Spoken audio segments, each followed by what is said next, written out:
लातूर शहर महानगरपालिकेचा सावळा बाजार आता चव्हाट्यावर आलाय, तर मनपाच्या नगररचना विभागाचा सावळा बाजार आता चव्हाट्यावर आला असून लातूर शहराच्या बाहेरील 11 किलोमीटरच्या सर्व्हिस रोडच गायब झालाय.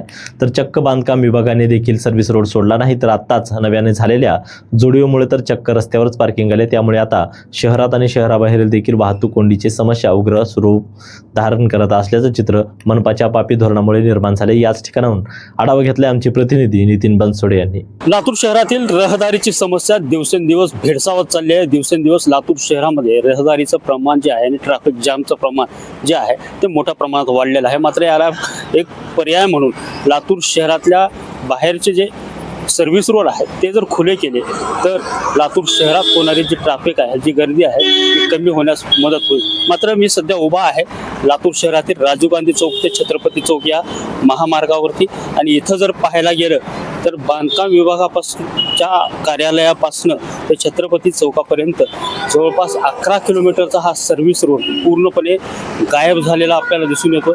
नव्यानेच या ठिकाणी तयार झालेल्या झुडिओ या दुकानाचं जे आहे ते या ठिकाणी बांधकाम झालेलं आहे, आणि त्या बांधकामामुळं सगळी जी वाहनं आहेत ती पूर्णपणे रस्त्यावर लागलेली आपल्याला पाहायला मिळतात. यासोबतच जर पाहायला गेलं तर नगररचना विभागाने, नगररचनाकार महानगरपालिका विभागाने या सगळ्या बांधकामांना परवानगी कशी दिली हा प्रश्न मोठा आहे.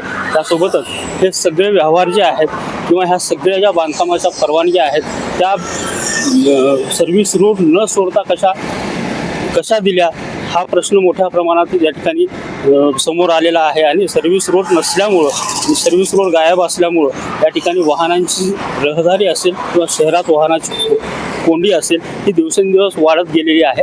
आणि एकूणच जर पाहायला गेलं तर हा सर्व प्रकार जो आहे तो एक धक्कादायक आहे, कारण जवळपास 12 मीटरचा जो सर्व्हिस रोड आहे तो संपूर्णपणे या ठिकाणी त्याच्यावरती अतिक्रमण केलेलं आहे असं म्हणायला हरकत नाही.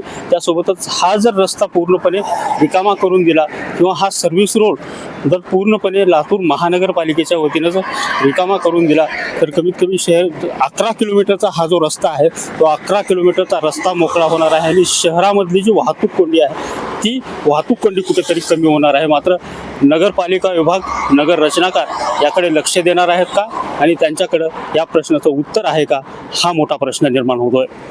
नितीन बनसोडे, एकमत डिजिटल, लातूर.